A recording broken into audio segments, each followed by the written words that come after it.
If you clicked on this video, you're probably a lot like me, a busy professional trying to get healthy but constantly pulled in 100 different directions. You're probably wondering, can this sleep tracker actually help me sleep better? Or is it just another gadget that will keep me up at night? Out of curiosity, I tracked my sleep for the past 2 years every single night, and this is what I've learned. The results are pretty extraordinary. It helped me fix my habits, understand my body, and honestly, change my life. I'm Shri, I'm a doctor in New York City, and I make content for busy people who are trying to take back control of their health. I don't track my sleep because the data is perfect. I track it because it helps me live better. But in the beginning, it actually did the opposite. It kept me up at night. Let me explain with a quick story from history. In the Vietnam War, US Secretary of Defense Robert McNamara tracked all of the measurable stats, whether that was troop counts, body counts, or supply lines, trying to predict success. One general warned him, "You're ignoring how the Vietnamese people actually feel." McNamara wrote it down, then erased it and said, "If I can't measure it, then it doesn't matter." That's the danger of over-relying on numbers. They don't tell you the whole story. And that's exactly the mistake that I made when I first started sleep track. I'd wake up in the middle of the night, check my watch, and think, did that just ruin my deep sleep score? I was obsessing over the data and not actually resting. This is the problem of over-relying on the sleep tracker itself. Arguably, tracking my sleep was actually making it worse, but over time, I found out how to use sleep trackers the right way. Let me show you how. Before tracking, I had no idea how well I slept, just that I was tired all of the time. But when I tracked consistently week over week, patterns started to emerge, and I was able to revisit my data to figure out what they were. For example, I went to sleep at 10 p.m. and woke up at 5 a.m., but I realized that my REM sleep was terrible throughout all of those nights. I realized that I woke up low energy, groggy, and in a bad mood because of all of this. When I looked back at the data, I realized that the nights I wasn't getting REM sleep on was the nights that I did not have a wind down routine. So what I did was I made a system. I would pack my clothes, pack my lunch, write down what I was grateful for, and then go to sleep.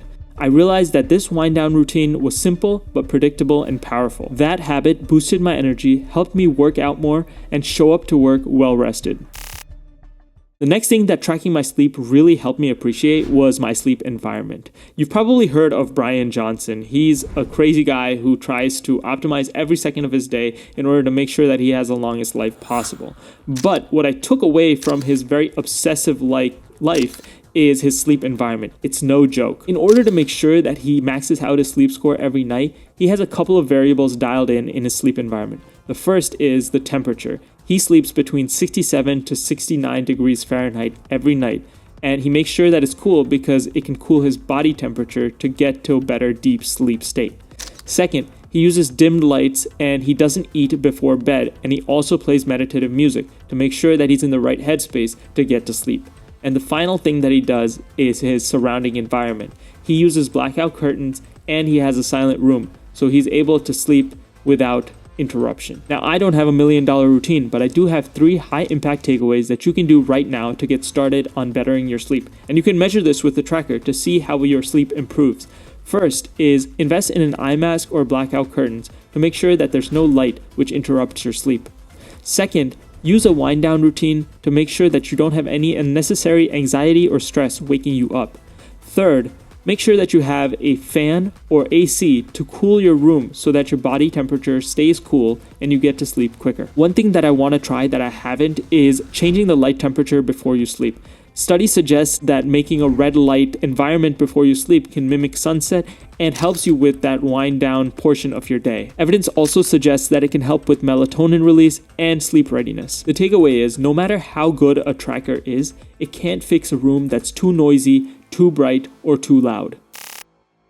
The third thing that tracking my sleep really helped me internalize is that I'm chasing for progress and not perfection. Look, you're allowed to be imperfect. If you're anxious and waking up at night, that's okay. Your tracker isn't there to judge you, it's to show you patterns in order to improve. You might be wondering at this point whether the sleep tracker is actually accurate in figuring out whether you're asleep or awake. You don't have to worry about this for too long. The Apple team ran a study which compared the sleep algorithm to EEG data, which is brainwave data, which is a gold standard for figuring out whether we're asleep or awake. And this showed a 97.9% sensitivity, or figuring out true positives between the brain data and the Apple Watch for sleep detection. And in a 2020 Sleep Journal study, 7 consumer trackers, including Fitbit and Garmin, performed as well or better than older methods of sleep detection, including actigraphy, which is figuring out whether you're asleep based on movement patterns. The takeaway from this discussion is that tracking my sleep over 2 years has taught me that it's not constant.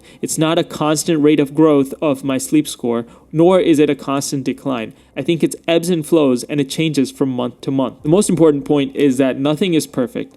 And while you're sleeping, making sure that you're tracking day after day will actually help you figure out patterns on how things change your sleep, if you sleep at an earlier time or a later time, or you change any variables in your wind down routine. After 2 years of tracking my sleep, I can say with zero hesitation that it was 100% worth it. I have more energy, fewer illnesses, a clearer mind, and actual joy in my daily routine. So if you're wondering if you actually need to track your sleep, do it, but not for obsession, but for the insight that it offers. And if you want to overhaul your health starting from the ground up, watch this video over here, which is how to transform your health in 6 months. Make sure to like, subscribe, and share this with someone who can use better sleep in their life. I'll see you guys in the next one.